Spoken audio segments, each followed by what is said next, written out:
BNP party তো একটা হিজড়া party, এদেরকে কি করা উচিত বলেন? বলেন, আপনি বলেন। বিএনপি এখনো 3 কোটি ভোট আছে বাংলাদেশে, ভোটার 3 কোটি আছে, একদম কম বললাম। এখন যদি বলে আরে বিএনপি তো একটা হিজড়া পার্টি, কিছুই করতে পারে না। বিএনপির উপরে যে চাঁদাবাজির যে ওটা আসছে, এটা আমি একটা কথায় বলি সব সময়, বিএনপির একটা কর্মী 5 বছর জেল কাটছে, ডান্ডা বেরি পায়ে নিয়ে বাপের জানাজা পড়তে গেছে, নিঃস্ব হয়ে গেছে। সেই ছেলেটা গিয়া যদি মনে করেন, আমার কিশোরগঞ্জেই বললাম, অন্য জায়গায় বললাম না, গিয়া দেখতেছে বাচ্চার পেটে ভাত নাই, স্ত্রীর পরনে একটা শাড়ি নাই, কোনো বন্ধুর কাছ থেকে অথবা কোনো লোকের কাছ থেকে যদি 10,000 টাকা নিয়ে থাকে, এটা অন্যায় ঠিকই। এটা কত বড় অন্যায়, যারা ব্যাংক যারা দখল করছে তাদের তুলনায় এটা কত বড় অন্যায়। যারা 13,000 কোটি টাকার সম্পদ দখল করে ফেলছে রাজশাহীতে, এটার তুলনায় 13,000 টাকা কত বড় অন্যায়।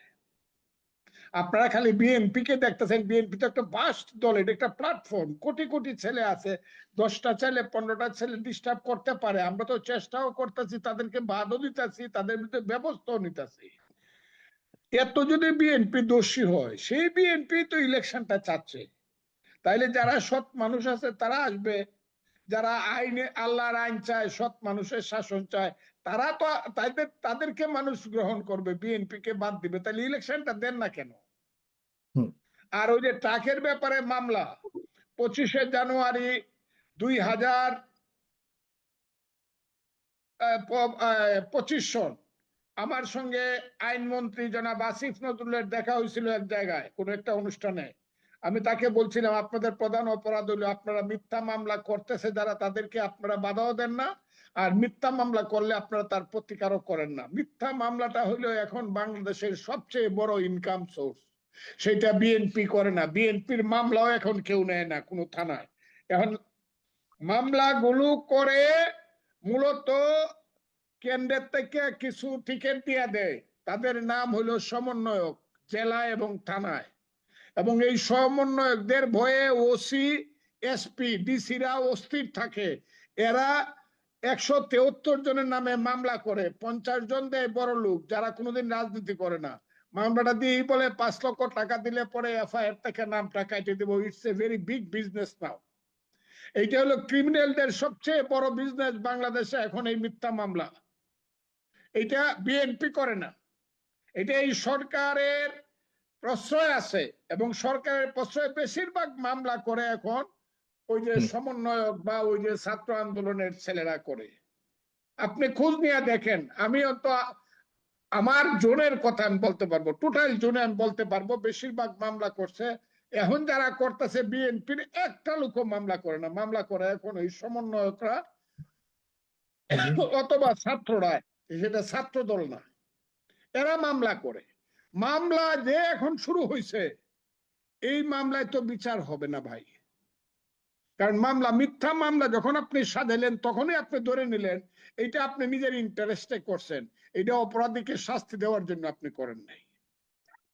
এই মামলাগুলো হচ্ছে, আমি এখন মনে করি এইসব মামলা বন্ধ করা উচিত, অথবা মামলা দিলে পরে কেন্দ্র থেকে একটা সিদ্ধান্ত দেওয়া উচিত মিনিমাম পুলিশকে, যে তোমরা ইনভেস্টিগেশনের আগে কোনো কারো বিরুদ্ধে কোনো এফআইআর করবে না। এই ইনভেস্টিগেশনের দায়িত্ব নেওয়া পুলিশ যদি দেখে ইয়েস একটা লোক দোষী, অবশ্যই তার নামে মামলা হবে। কিন্তু নির্দোষ লোক যাতে মামলায় পড়িয়া হেনস্থা, কিরকম হেনস্থা আপনি শুনবেন।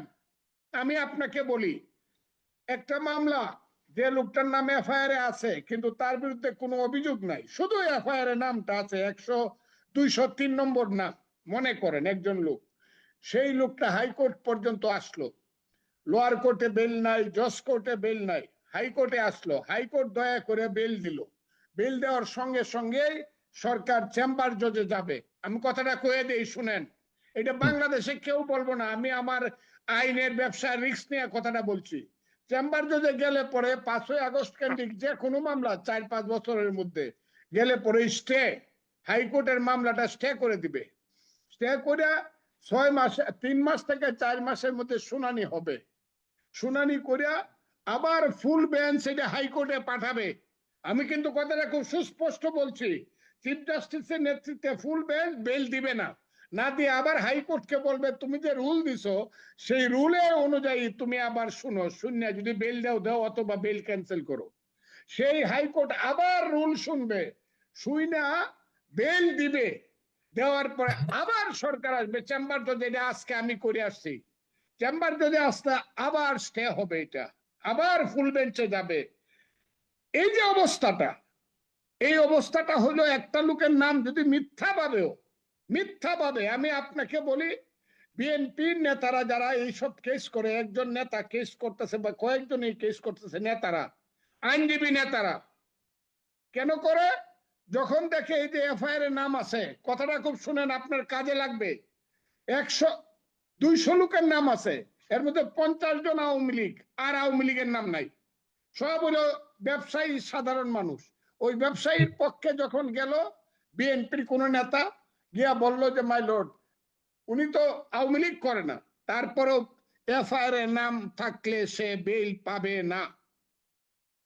আমার কথাটা খুব শুনো, উনি তো আন্দোলনে ছিল না, উনি বিদেশে ছিল, উনি তো আইসিইউতে ছিল 5ই আগস্টের আগে বা পরে বা ঘটনার দিন, তারপরে শুধু এফআইআর এর নাম থাকলে বেলটা পাবে না, মিনিমাম 6 মান্থ মিনিমাম। আমি এটা বললাম আমার দায়িত্ব নিয়ে, এটা বাংলাদেশের সবাই শুনবে, চিফ জাস্টিস সহ সবাই শুনবে যে ফজলুর রহমান এইটাই নিয়ম, যে এফআইআর এর নাম থাকলে কেউ বেল পাবে না। সেই নামটা যদি আপনি, আপনার নাম সাগর ভাই, আপনি কানাডায় থাকেন, আপনার নামও যদি দিয়ে দেয়, আপনি এফআইআর এর নাম থাকলে বেল পাবেন না, এটা হলো সিদ্ধান্ত। আপনি কি কথাটা বুঝতে পারছেন আমার? জি। আপনি ধরেন একজন লোক আমেরিকা ছিল 3 বছর, সে আসেই নাই দেশে, তারপরে যদি লিখে দেয় যে 4 আগস্টে সে শাহবাগে আইসা পুলিশের সাথে আমাদেরকে দিলাইছে, ফর এক্সাম্পল, বা কিশোরগঞ্জে সে তাদেরকে পয়সা দিছে, অথবা সে আমেরিকা ছিল, সে আর বেল পাবে না এফআইআর এর নাম থাকলে। This is the condition of the law position of Bangladesh. হ্যাঁ, আপনি যদি আওয়ামী লীগের নেতাদেরকে বেল না দেন, সেটার ভিন্ন ব্যবস্থা আছে। Don't allow them, enlarge them on bail. আমিও চাই না, তারা বেল পাওয়া উচিত না। যারা দোষী তাদেরকে দিয়েন না, কিন্তু বিনা কারণে একটা নাম দিয়ে দিছে, আপনি আমেরিকাতে ছিলেন 3 বছর, আপনি এখানে আসেনই না, দাম দিয়ে দিছে, আপনার বেল পাবেন না। এ হলো, this is the condition of the case of the country. এইটাকে কি আইনের শাসন বলে? শেখ হাসিনা যে অন্যায় করে গেছে গাইবি মামলা দিয়া, একই অন্যায় যদি আমরা করি, বর্তমান সরকার করে বা বিএনপি করে, এটা কি আমাদের জন্য এটা খুব বেনিফিট নিয়ে আসবে একটা দেশে? এটা তো হচ্ছে। আমি মনে করি খুব দ্রুত রিয়েল অপরাধীদের ব্যাপারে চার্জশিট দিয়া, পুলিশ রিপোর্ট দিয়া, they should present before the court, এবং তাদের খুব দ্রুত বিচার করা উচিত ট্রাইব্যুনালের মাধ্যমে, যারা দোষী। আমি কিন্তু এটা বারবার কথাটা বলছি, নির্দোষের যাতে কিছুতেই শাস্তি না পায়, তাইলে তার অভিশাপ লাগবে। নির্দোষ লোক শাস্তি পাওয়া উচিত হবে না, এটা দল দেখলে হবে না। জি, আমি শেষ কথাটা বলি, রাত্রে অনেক হয়ে গেছে, আপনি আমার কথা, আমার শেষ কথা, সব কথার শেষ কথা হলো, যদি আপনি একটা সঠিক নির্বাচন দিতে পারেন, তাহলে ইউনূস সাহেবকে সব রাজনৈতিক দলকে ডাকতে হবে। সেই রাজনৈতিক দলকে ডাইকে মাহমুদুর রহমান মান্নার মতো 21শে ফেব্রুয়ারিতে ওই গেইটে দাঁড় করায় অপমান করলে হবে না। ছাত্রের মতো আপনারা পায়ের উপরে পাও তুললে বসবেন, আর ওই ফখরুল ইসলাম আলমগীরের মতো লোকজন রাজনৈতিক মন্ত্রী বা না বইলা, সরকার না বইলা, তাদেরকে ছাত্রের মতো বসায় কথা বলবেন। এইটা না করিয়া, মন পরিষ্কার করিয়া রাজনৈতিক ভাবে সবার সাথে কথা বলেন, নির্বাচন দিতে চাই, কতটুকু নির্বাচনী সংস্কার করা দরকার, আর কোন কোনগুলোর ব্যাপারে আপনারা একমত, দস্তখত করেন।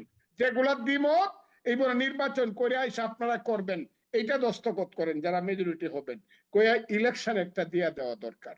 তা না হলে এই দেশের জন্য খুব খারাপ হবে। আমি বললাম, দেখেন, আমি ফজলুর রহমান 77 বছর বয়স হয়েছে, আমি হয়তো বা আমার বন্ধুরা 90% চলে গেছে, আমিও চলে যাব, কিন্তু আমার সন্তানরা কিন্তু এই সমাজে থাকবে, তাদের জন্য একটা সুন্দর সুস্থ দেশ চাই। সেই কারণেই বলি, গণতন্ত্রের মাধ্যমে দেশ চলুক, নির্বাচিত প্রতিনিধিদের মাধ্যমে দেশ চলুক। এটা হলো আমার কথা। আর ছেলেদের সম্পর্কে আমি মনে করি তাদের যে ব্রিলিয়েন্সি আছে, সেই ব্রিলিয়েন্সিটাকে তারা সঠিক পথে কাজে লাগাক।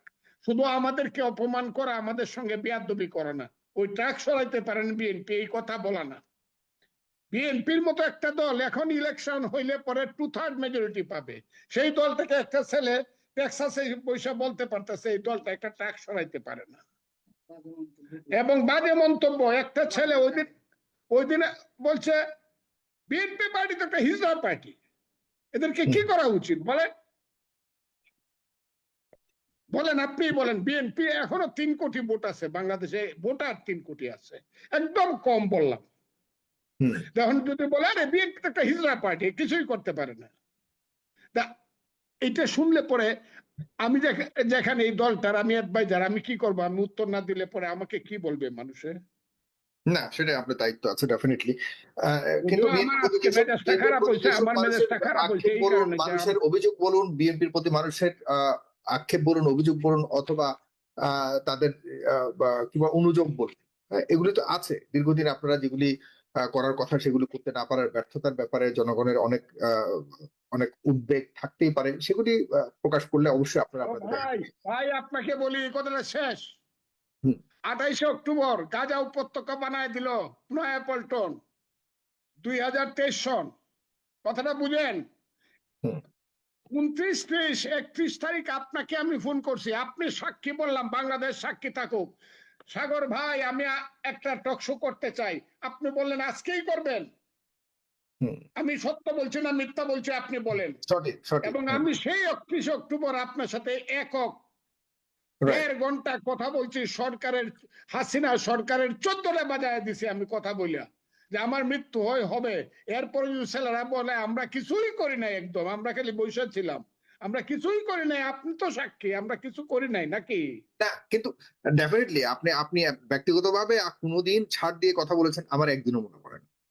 মানে শেখ হাসিনাকে ছাড় দিয়ে আপনি কথা বলেছেন একদিনও আমার মনে পড়ে না। কিন্তু এটাও মাথায় রাখতে হবে অ্যাডভোকেট ফজলুর রহমান, এটাও মাথায় রাখতে, আপনি মানে তো বিএনপি নয়। বিএনপির অনেক ব্যর্থতাকে আপনি সম্পূর্ণ বলবেন যে না কোনো ব্যর্থতা নেই, এটাও একটু আগে আপনি নেতা হিসেবে বলতে পারেন। কিন্তু সেই ব্যর্থতা অনেকে মনে করে, অনেকে বলে শেষ মন্তব্য। আমি আমি বিএনপির ব্যর্থতা নিয়ে আমি হয়তো খুব বেশি আলোচনা করতে চাই না, আমি আলোচক নই। অনেকে মনে করে আপনি যেটা বললেন 28 অক্টোবর, যে একজন মানুষের কিন্তু সেদিন মৃত্যু হয়নি সেরকম ভাবে।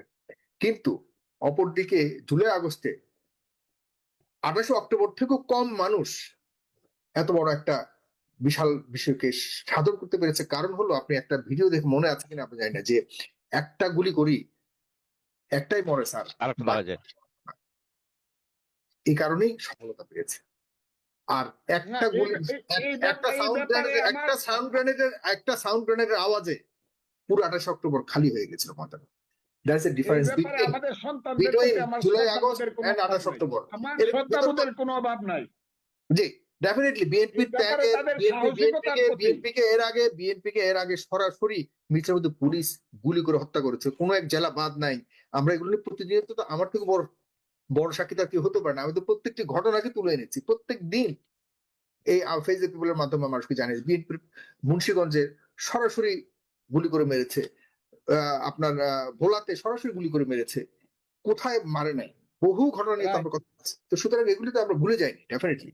কিন্তু আমরা যদি টু দা পয়েন্টে বলি, 28 অক্টোবর আর জুলাই আগস্টের সেই 5ই আগস্ট পর্যন্ত, সেগুলি নিয়ে অনেক তর্ক বিতর্ক রয়েছে। তারপরও বিএনপি, জামাত ইসলাম বা সমন্বয়করা বিহীন, সবার সম্মিলিত চেষ্টা বিহীন কখনোই জুলাই আগস্ট সফল হতো না, এটা হলো বাস্তবতা। ধন্যবাদ আপনাদের সবাইকে। জনাব মঞ্জুর আহমেদ চৌধুরী, এক লাইন কিছু বলবেন নাকি? আমি 30 সেকেন্ড টু 1 মিনিট সময় নেব। এখানে বলা হচ্ছে যে সবাই দাবি করছে ফজলুর রহমান সাহেব যে আপনার নির্বাচন হওয়া উচিত।